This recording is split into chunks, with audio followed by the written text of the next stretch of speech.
Hello and welcome to the GCSE AQA Citizenship Paper 2 read-through. What I'm going to do over the course of this video is I'm going to go through the contents, or the majority of the contents, of the GCSE AQA Paper 2. And it should contain loads of different things that you'll need to revise. Other ways that you can revise, so you can use this video. I'd advise using it on your walks to and from school in the mornings and the afternoons. You should also go on the AQA website and download past papers, which you can kind of work through as past papers and then have practices. You should be creating flashcards and testing yourself and getting tested by friends and family. You should be using your school book, so the different work you've done over the years, you should be using that in order to find additional materials and case studies. And you can be using the AQA Citizenship revision books as well. They've got questions inside of those, and these are things which you can do to be helping your revision. This is not an exhaustive list. There are many other ways that you can revise, so find the ways that work best for you and stick to those. But I'm hoping that over the course of this video, you're going to learn a lot. So we'll start off with the key values and principles of the United Kingdom. So in the UK, we say that we are a democracy, the idea that everyone has the right to vote. And immediately we might think about whether you can or can't vote because of your age, for example, or whether because you're in prison. We're a tolerant society. We are a diverse society. We have the rule of law that came about from Magna Carta in 1215. And so Magna Carta meant the idea that the royal family was no longer above the law. We have secularism and we have a constitutional monarchy. So the idea is that we have a monarch in this country. At the moment, it's Queen Elizabeth II at the time of recording. And we have that monarch who is there, and officially they have to pass all legislation, all laws have to be passed by the monarch. However, we do know that that is more now what we call a ceremonial role, and so therefore it's a constitutional monarchy. Yes, we have a monarch, but in reality their power is very small. We also then need to talk about different rights within the UK. So we have human rights, moral rights, political rights and legal rights. So in this slide we're going to do the human and political. If people's rights are being oppressed, then different organisations step in to try and help out. And one of those organisations, as you can see, is Amnesty International. And Amnesty International specialise in writing letters and sending letters in order to protect people's rights. But in the UK, we have the right to life. You have the right to freedom of religion. You have the right to freedom of association. And you have the right to freedom from torture. So you're allowed to see who you like, you're allowed to practice whatever religion you like, you're not allowed to be tortured, and you're not allowed to be put to death. In terms of politics, you have the right to vote. We have the right to not only vote, but have a secret ballot, so to vote in secret. We have the right to freedom of speech, so we can say what we like as long as we're not offending or harming people, rather, through that free speech. And we have the right to freedom of conscience, or freedom of thought. Okay, so people can't tell you how to think. You're allowed to think in whatever way that you like. And again, you can start asking yourself, well, is this true? Do we have the right to vote? As a young person, you don't have the right to vote. Do you have the right to freedom of speech? Well, we could argue yes, but then there are many instances where we might turn around and say, no, we don't have the right to free speech, because if you say some things, you can be arrested for it. So again, when you're writing your exam, you need to be thinking about, yes, there's on this hand, we have all these rights, but you'll also need to be aware of how to argue the opposite as well. When it comes to moral and legal rights, we have the moral rights, we've got the right to education, we have the right to freedom of thought and expression, and we have the right to be credited. So if we do stuff, then we have the right to earn that kind of respect and that credit. When it comes to legal rights, you have the right to a fair trial. You have the right to equality before the law. So people aren't allowed to say, well, I'm important and therefore I'm better than you in terms of the law. Everyone should be equal in the law.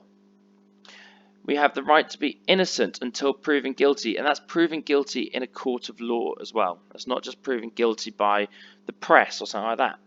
And you have the right to representation. So if you're ever in a legal problem, then you have the right to have someone who understands politics, understands the legal system, to come in and to help you out. We move on to talk about our identity. And so your identity is about who are you as a person. And everyone listening to this will have their own identity. Your identity can be created by your religion, whether you have one or not. That both creates it. Your culture, your ethnic and your national origin. So your ethnicity would be the color of your skin. Your national origin is what country do you come from? Do your parents come from? Your accent and your dialect, your sexuality, your gender, your socio-economic status, or whether or not you're wealthy, that will impact on who you are. Your cuisine and dietary choices, so someone who is vegan, for example, would have a different identity to someone who is not. If you have a subculture or different musical preference, so you might be part of a goth or emo subculture, your political views create who you are. And your profession, the job that you will go on to do, helps create the person who you are. So, now we need to look at the United Kingdom. So we all have our own individual identity, but then we look at the United Kingdom. So the United Kingdom can be broken down into these three different sections. First of all, the British Isles.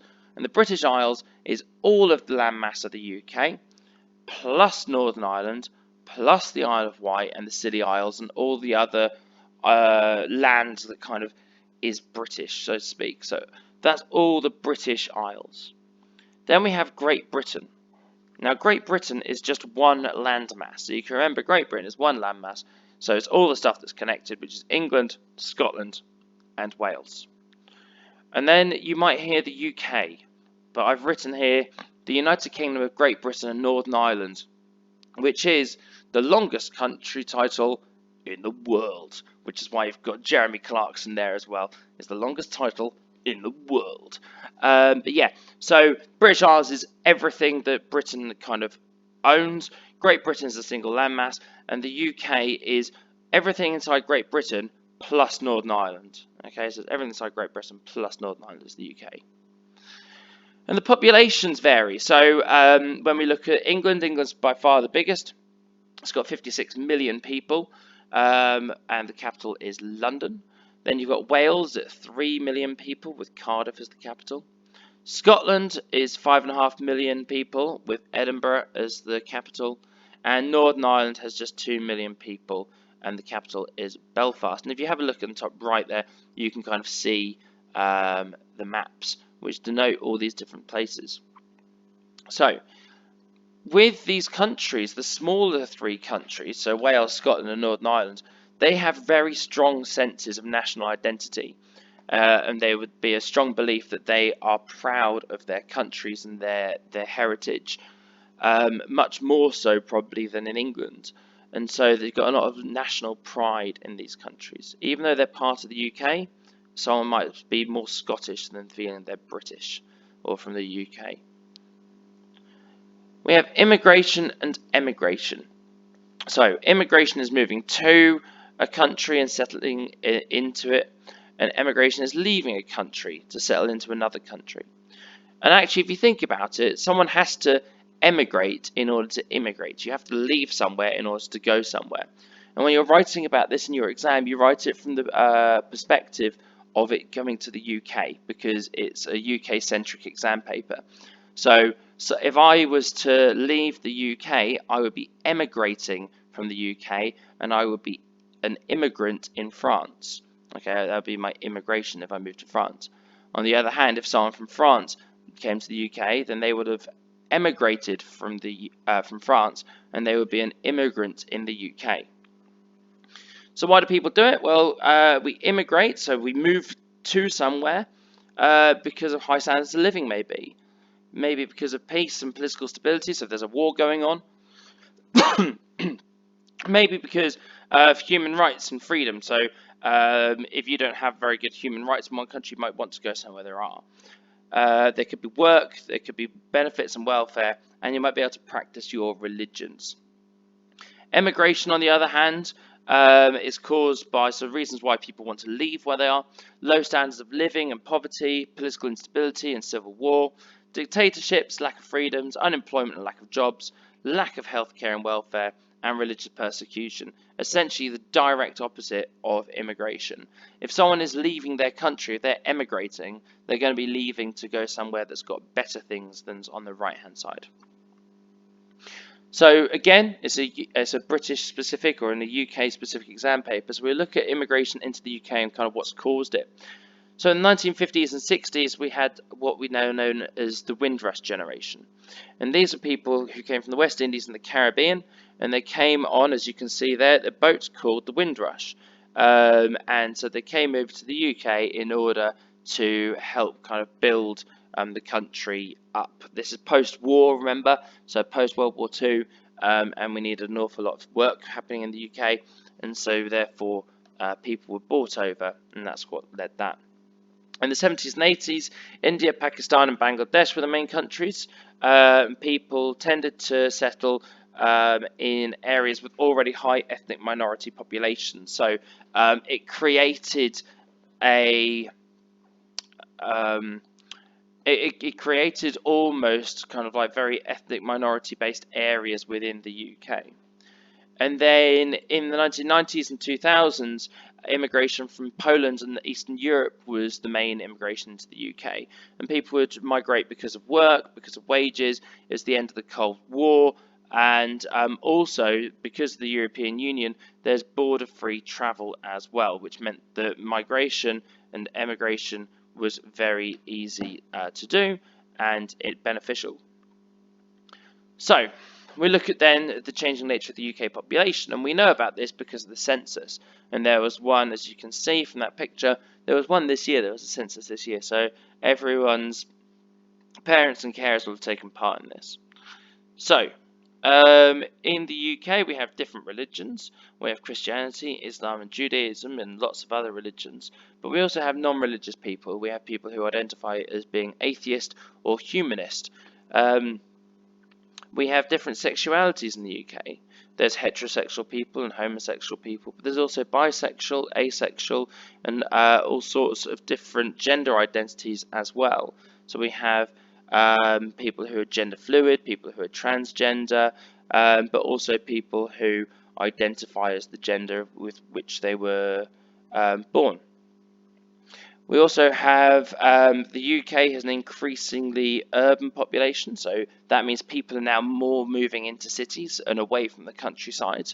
And we have an increasingly aging population. What that means is that people are essentially having fewer children, and we're living longer.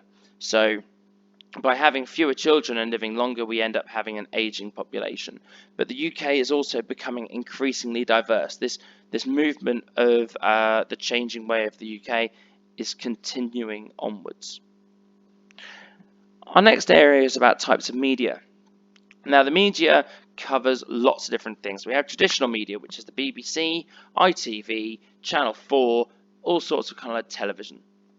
Then we have digital TV, which is if you've got Sky and Virgin and stuff like Dave and stuff like that you get on there. Then there is newspapers, and newspapers tend to be quite biased towards different political parties.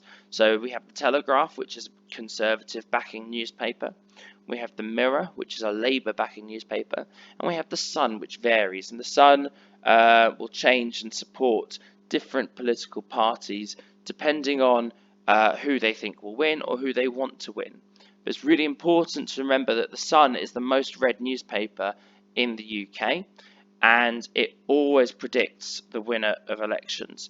So when we're talking about the power of the media, we could talk about how is the Sun picking that that political party because they've worked out that they're going to win, or does that political party win because the Sun tells everyone to vote for them? It's a really, really good question, and you can argue both sides.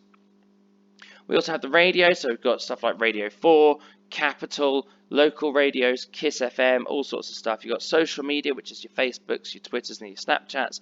And now we've got streaming services, so we've got Netflix, BritBox, and the newest one to the scene is Disney+. And so we've got to think about the role of the media. So what is the role of the media? Well, we've got a free press, and a free press is a media that is free from political oversight and control, free to print what it likes and freely criticise and parody the government. So a free press doesn't mean that you get your newspaper for free. Nope. What it means is that they're allowed to say what they like about the government. They have a role. They have to inform the general public of different events and things that are going on. They have to influence public opinion. They provide a place for communication and discussion of ideas, and they're there to hold people in power to account. And by hold someone to account in power, that means to be able to criticise and demonstrate where people have gone wrong. And if you have a look here, we have a copy of The Star, and that's Boris Johnson, the Prime Minister at the moment, who is dressed up as a clown. They've called him Bozo the Clown, and they've got all these different things. And what they're doing there is they're criticising the government, and they're making a parody of the government as well. And as you can see, that's an example of the free press, a newspaper that is able to criticise the government. There are restrictions, though, and responsibilities of a free press. So, a free press should not publish stories which can cause undue offence or distress. They must be accurate and factual. They can't just make up lies and put them on the front page or any page. They can't invade people's privacy beyond certain limits. And you can ask the question, well, what are limits to that then? Either I've got a right to a personal life or I don't. And again, a really good question. But they have to respect people's privacy to a large extent.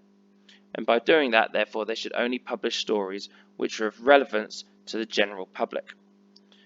They should also not publish stories which compromise the security of the United Kingdom. So if there was a story that was, and there have been examples of this in the past, if there was a story that could damage the United Kingdom or put people in the UK at risk, then the government are allowed to say, no, you're not allowed to print that, because that could put people at risk.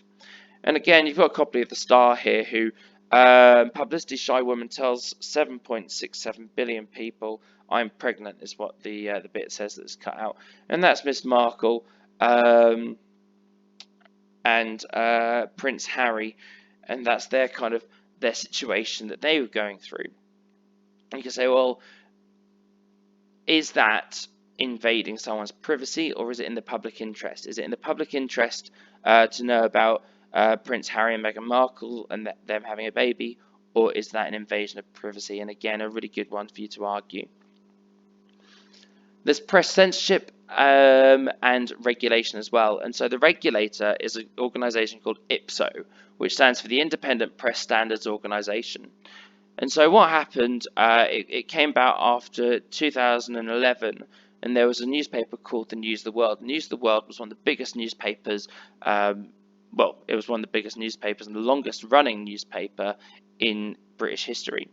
And it got shut down eventually because there was a scandal whereby journalists were hacking into people's phones and listening to their voicemails in order to get stories. And this all came to a head, and you'll need to go off and do some of your own research onto this, and it meant that the newspaper got closed down. But then after that, they needed to have a regulator, so IPSO was doing that. They hold the media to account, they make sure that the newspapers meet those standards of being accurate, of respecting people's privacy, of doing things in the public interest and public decency, and also protecting national security. So if someone doesn't want a newspaper written about them, a news article written about them, they want to prevent a newspaper from saying something, then they could get what is called an injunction. And an injunction stops newspapers from saying things, and they say it's that topic needs to be censored. And so we have examples of censorship which we think surely they must be absolutely fine. So we've got, for example, the watershed. And that's when expletives, apologies for the spelling mistake there, expletives, nudity and graphic violence cannot be shown before 9 PM, and that keeps people safe. We have bleeping of inappropriate language during songs on the radio. So when someone's swearing in a song and it's on the radio, then they will bleep that out, or they will do something to make sure those words aren't played. And before TV shows, there's also warnings of violence, sex and or expletives as well. And these are things which we could talk about as being fully understandable. We understand why they need to put out these warnings and the censorship. On the bottom right hand corner of the screen, you can see that's a famous football player, and the newspapers were told they're not allowed to publish a story and explain who this person is. And so they were told, you cannot do that. That's against their privacy. It's not in the public interest, blah, blah, blah. Anyway, the newspaper decided actually it is in the public interest. So they created this newspaper headline where clearly you can't see who that person is because they've been censored. And so that was them fighting against the system. If you don't know who that person is, make sure you ask your citizenship teacher and they will run you through. We also had the role of the United Kingdom in the United Nations. The UN is the United Nations, and it was set up after World War II in order to prevent further wars. So what is the UK's role in this? Well, there are 5 permanent members of the Security Council. And those Security Council members have a veto. They're allowed to say no to anything that's going through, and if one of those countries says no, then whatever it is they're proposing cannot happen. The other 4 countries are France, Russia, China, and the United States of America. The UK is also a member of other United Nations organisations, so we're a member of UNESCO and also the International Court of Justice. We make a financial contribution to the UN, sorry, not to the UK, to the UN, and also we contribute troops and equipment. So we make sure that if the United Nations military needs some troops, then the UK provides. If the United Nations requires equipment, then we provide. We're also part of NATO, and our role with NATO, which is the North Atlantic Treaty Organization, and again set up in 1949, but this one was set up in order to prevent against any military action from the USSR, or the Soviet Union, which is now known as Russia, amongst other countries as well. So NATO was a common defence, and if you attacked one country, you attacked every single country in NATO. And so the UK contributes again, just like with the UN, they contribute troops and equipment, and they also contribute funding and leadership. And the reason why I've got here this New York Times US attacked headline is because it's the only time that NATO forces have gone into essentially war mode over the attack one, attack all system. So when September the 11th happened in 2001 and the planes were flown into the Twin Towers, then what happened was all the United Nations countries had to go into a military operation alongside the United States because it was the same as if all of them had been attacked. We also are a member of the World Trade Organization, or the WTO, and that was set up quite recently, actually, in 1996, in order to regulate trade and economic activity between nations. And also, that in turn will stop conflict, because if you have someone organizing trade, then it means you can't have a war about trade. So it helps stop conflict. We contribute funding, so we give money. We draw up and influence regulations, so we try and draw up kind of rules. We contribute personnel, i.e. people, and resources, and also we negotiate and debate with other nations. And this lady here is the leader of the World Trade Organization at the moment. So, the relationship between the UK and the EU, the European Union. So, this is a very much changing topic at the moment. The European Union, or the EU, is a political and economic organization, again set up post-World War II, in order to provide laws, currency and borders throughout Europe. Winston Churchill, the former Prime Minister, said he wanted to create a United States of Europe. And so what they do is they use its massive size to negotiate for deals with the rest of the world. Member citizens can travel freely between countries for work and pleasure, but the UK has now left the EU. There was Brexit, and the UK is no longer part of the EU, so we no longer have MEPs, we no longer have members of the European Parliament, and we no longer contribute towards the European Union. So this means then that UK citizens are now no longer free to just travel freely across Europe and work freely across Europe. There are now going to be different systems which are still coming into place, and trade is a bit different as well, while these new systems are coming into place. Sometimes there are conflicts and international disputes, And so there are different ways that we can solve these. As a state or as a country, then there can be military action, and so they can use force to be able to resolve it. However, there are questions there of legality and intervention and morality. So one of the big questions is, well, who are you to say that this is a right war and this is a wrong war? You know, we're now coming that down to subjectiveness. We can impose sanctions as a country, so we can stop people from trading with a nation, or we can seize assets and take people's assets. That's their money, that's their oil, that's whatever, you name it. We can have diplomatic pressure, so we can try and persuade people with diplomats. And we can use non-military personnel to provide aid or advisors as well. So conflicts that you can look at is Iraq in 2003, the Falklands from 1982, and Bosnia in 1992. There's also NGOs, or non-governmental organisations. Examples are Christian Aid, MSF, or Médecins Sans Frontières, or Doctors Without Borders, and that's the one that you can see in the bottom right-hand corner. And what they will do is provide medical and humanitarian aid. They raise funds and supplies, and they raise awareness of the issues.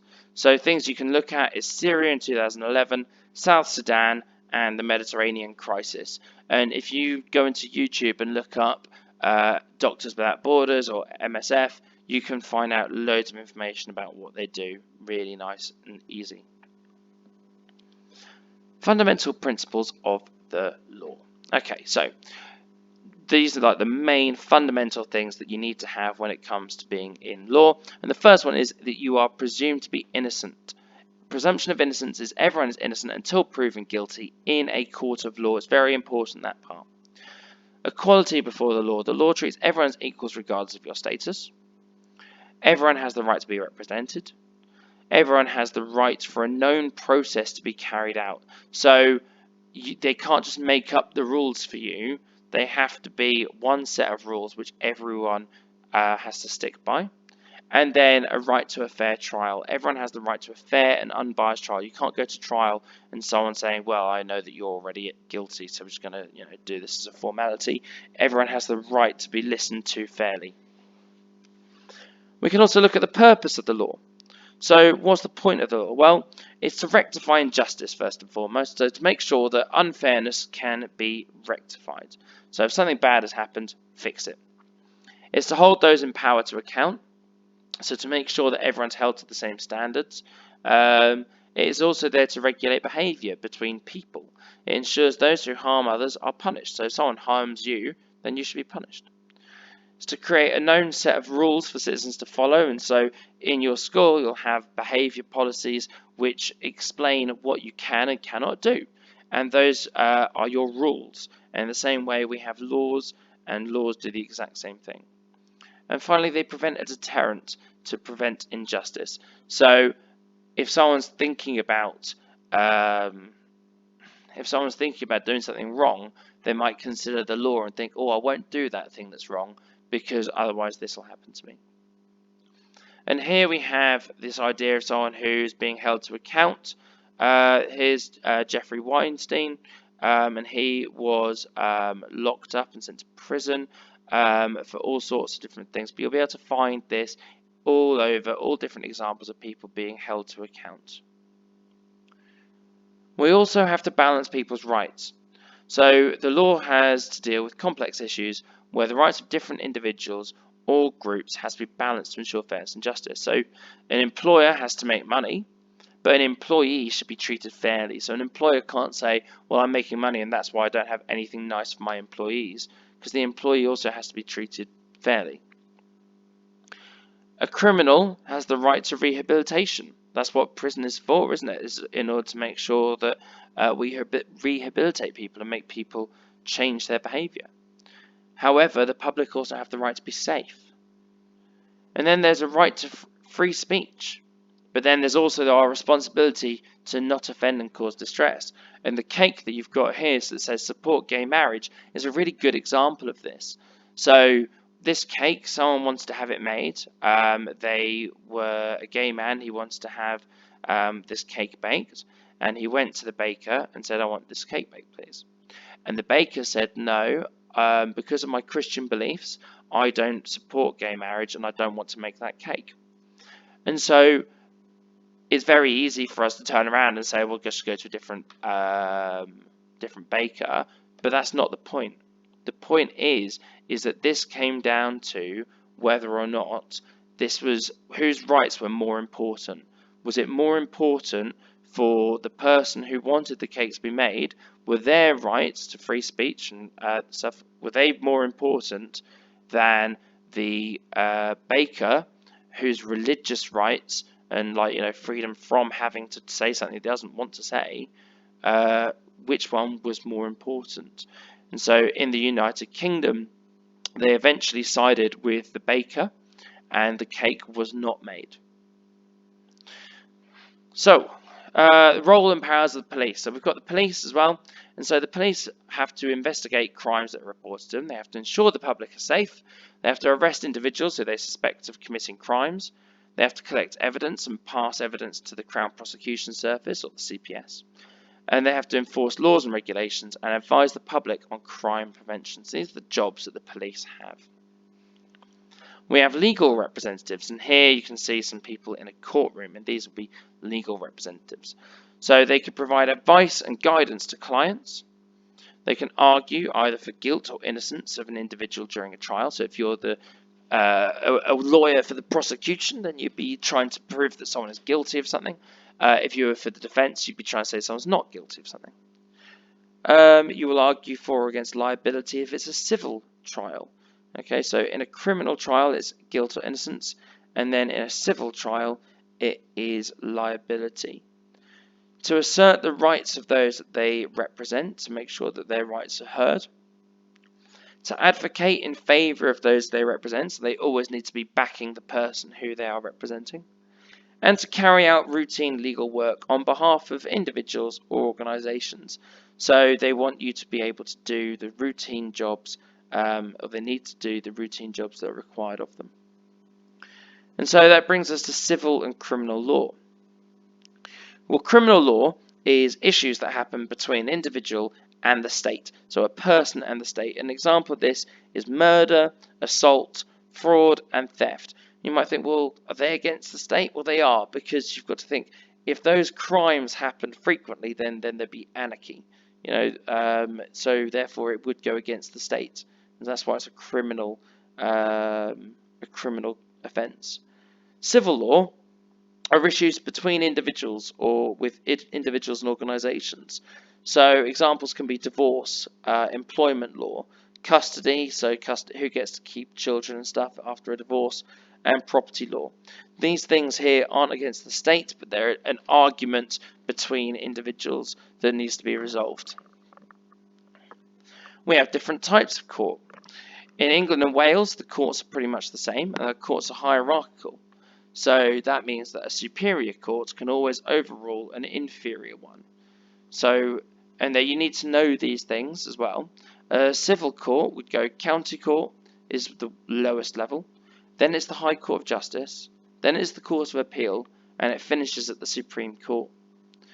In the criminal courts, it goes the Magistrates Court, then the Crown Court, then the Court of Appeal, and then the Supreme Court. So if you see, the first two are different, and then the last two are the same. The Supreme Court is always the highest court, and yeah. The difference is, though, if you go to Scotland, it is a very different system. So in criminal cases, there's a third option. So in the UK, in England and Wales, the judge will either say you are guilty or not guilty. In Scotland, they can say not proven. So there's a third option.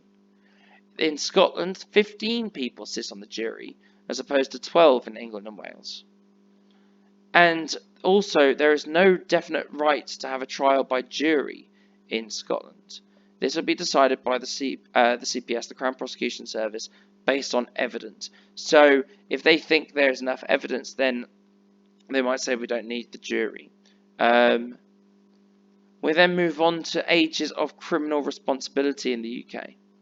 So the age of criminal responsibility is 10 years old, and that comes about because of the Jamie Bulger case. And if you're unsure about the Jamie Bulger case, you need to make sure you speak to your citizenship teacher, and they can remind you. But it was the case when the two 10-year-old boys kidnapped and killed a 2-year-old toddler. And after that, they changed the criminal age of responsibility in England to 10 years old. The age of adulthood is 18, which means that if you're between 10 and 17, you're then dealt with by the youth justice system and the young offenders institutions. Most things in the UK require you to be 18, so voting, getting a mortgage, drinking alcohol, these things are all 18 years old. However, some things can be done at younger ages, so you can get married with a parent's consent, for example, at 16. You can drive at 17. You can buy a lottery ticket at 16. So these are all different things that you are able to do. And our rights have not always been like this. They change over time. So as I spoke about earlier, Magna Carta in 1215 basically established different rights for people in the UK, such as the monarch has to be subject to the law, and citizens were allowed to own and inherit property for the first time. Then in 1998, the Human Rights Act came in. The Human Rights Act basically said that all these things, such as the right to life, the right to religious freedom, and freedom of speech, they became law. So prior to that, these things did exist in the UK, but the Human Rights Act of 1998 was the first document that brought all of those rights together into one piece of legislation or one law and guaranteed them all. Then there's the Equality Act of 2010, and the Equality Act of 2010 established the legal basis for making discrimination on the basis of gender, sexuality, and religion or race a crime. So again, it was that idea that discrimination immediately then becomes a crime in 2010. And where do we get our law from? We get our law from 3 different areas. So the first part is statute law or legislation. So this is when an Act of Parliament creates new laws. And so Acts of Parliament are really important. Acts of Parliament are things which the members of Parliament and the House of Lords create, and they create laws. There's also common law and precedent. Now, this is when judges use statute law to guide their decisions and any precedent that may have been set in previous cases. Precedent is a fancy word to say is when we look back on what's happened before. So maybe at school, a child did something wrong. Maybe at school, they brought into school something they're not allowed. And so what we would do as teachers is we would look at, has this happened before? If so, what was the sanction? Because that was the precedent. That was the thing that's happened before. So judges use the statute law to guide their decisions, and a precedent has been set. Murder is an example of common law. It's not statute. So it's not statute law that you can't kill anyone. That is common law. The final one is European law. Now, this law used to be legally binding in the UK. And whilst the transition period over Brexit continues, there are still some laws that stem from the EU. However, this is dying out now. We have the right to representation. And so one of those rights is with trade unions. Now, a trade union, an example of a trade union will come up later on. But trade unions are organisations that represent workers in a specific part of the economy, so a specific job. They represent their members by campaigning for higher wages, better conditions, or recognition of their rights. And employees subject to formal disciplinaries have the right to a trade union representative. So if someone's being told off formally at work, then they have the right to a representative. Employees cannot be stopped from joining a trade union. And trade unions provide advice and guidance to employees who feel they may have been maltreated or discriminated against. So the NEU is an example of a trade union for teachers. It's the National Educational Union. And the RMT is a trade union used by the London Underground employees. And these unions fight for people's rights. We also have different types of crime. So many different types of crime, and they range in seriousness from extremely serious down to trivial. So extremely serious are things like murder, manslaughter, rape, sexual assault, and terrorism. Then we've got serious, moderate, less serious, and down to trivial of minor fraud, minor tax evasion, speeding offences, and littering. So depending on what crime you did, you would receive a sentence or a sanction, and that will depend on how serious your crime is. So what affects crime rates? Well, first of all, we have the socio-economic status. So areas with fewer higher income residents have higher crime rates, i.e. the richer an area is, the lower likelihood there is of crime. The poorer the area is, the more likelihood there is crime. Urban status. So city areas have much higher crime rates than countryside areas. Drug and alcohol abuse. If you abuse alcohol or drugs, then you're more likely to commit crime. Areas with large police numbers have fewer crimes, so again we can think about that. Actually, that makes sense, doesn't it? Because if there's lots of police, you're unlikely to do it because of the deterrent. Level of education, those with a higher education level commit less crimes. And then levels of sentence as well. So a higher sentence can act as a deterrent. So if you've got a really high sentence that you might be thinking about, you might not want to commit a crime because you don't want to go to prison. But speaking of that, there are different types of sentences, and the first one is prison sentences. And we can give up to life imprisonment. So you can have different types of prisons. We have maximum security prisons, where people might end up being kept in a cell on their own, to open prisons, which are minimum security. And this means that this is custody. So if someone's in custody, that means that they are in with the police and they are being held by the police. We have suspended sentences, which are prison sentences which only begin if the individual reoffends. So people like Lionel Messi and Cristiano Ronaldo, they both received suspended sentences because of crimes to do with tax. And so they, if they were to reoffend, would go to prison. A community sentence, which is a set number of unpaid work hours to help your local community. So that might be litter picking, that might be cleaning graffiti, anything like that. You might be made to pay a fine, and then you'll have to pay money to cover costs and damage. And then you might be placed on a tag as well. And there's a BBC series called Tagged, which is very, very good. However, the language isn't appropriate at all times, so be aware. So why do we do it? Why do we sentence people? Well, when we're doing it, the judge needs to weigh up, one, the legislation, so the law. Is there already a minimum or a maximum sentence that the judge has to consider? Public safety, so would the public be safer as a result of the sentence they're giving out? Rehabilitation, so is the sentence likely to lead to the rehabilitation of the individual? Are they going to get better as a result of this? Is the sentence proportionate to the crime? So imagine at school, if you were chewing gum, and you're not allowed to chew gum at school, if you were to be permanently excluded from the school for chewing gum, that probably wouldn't be proportionate. So therefore the judge also has to make that call as to whether or not something is proportionate. And finally, deterrence. Would the sentence handed out deter others from committing this type of crime? Because if not, then what is the point in doing that sentence? We have a youth justice system, and that's for those people aged between 10 and 17. So they're old enough to be criminals, but they're not old enough to be adults.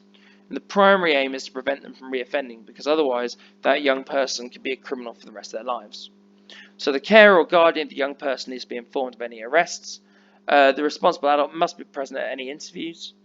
Minor offences might be tried at a specialist youth court, and that's for a couple of reasons. One, in order to make sure that the young person is more comfortable, and also it's there to make sure that there's room in the other courts for adults. And sentences are generally more lenient, and they might, however, include a youth offender institution. So that's a young person's prison. We have international treaties on human rights. So the United Nations have got the Universal Declaration on Human Rights, written in 1948, and that sets out different rights that you've got. Over 190 countries have signed up to this, and you think that's brilliant. 190 countries have signed up to the Universal Declaration of Human Rights, or the UDHR, but it's not legally binding. And so because it's not legally binding, people are allowed to break it all the time. We have the European Convention on Human Rights, which was written in 1953, and that was created by the Council of Europe, which is not the EU. Okay, it's really important. So the Council of Europe is not the EU, and therefore the UK still follows the European Convention on Human Rights, because Brexit will not impact this. And what it did is it set up the European Court of Human Rights. Now, things which are passed here ought to be legally binding. Okay, they said, yep, we will sign up to all this, and it's kind of worked. There's no death penalty for any of these countries that have signed up to it. However, the UK has ignored this court before. prisoners should be allowed to vote because of a court ruling made by the European Court of Human Rights, but the UK has ignored it, and prisoners still cannot vote. So we've got to argue, is it worth having this or not? And finally, then, there's the United Nations Convention on the Rights of the Child from 1989, and that sets out basic and fundamental rights for children, such as the right to an education. They have the freedom from slavery, the right to play and not to work. But then, does this happen? We know who makes our footballs, who makes our phones, where are they happening? Do these children have an education? Are they being forced to work? International law will govern the relationship between nations or countries. It is formed from agreements, treaties, and general custom and practice. So people over time have done this. However, there's also the Geneva and the Hague Conventions, which sets out rules of war. And the rules of war state that you can't target civilians, so you're not just aim at civilians and attack them. When you have a prisoner, you have to treat them with dignity, and there are rules as to how you should treat a prisoner. And also there are rules on how and when you can declare war. International law protects victims of conflict and disaster and sets out rules on asylum and refugee treatment. That takes us to the end of the video. I hope that you've enjoyed it. Remember that you cannot just use this video. This cannot cover the entirety of the second paper, but it does cover a lot of it. Good luck in your GCSEs.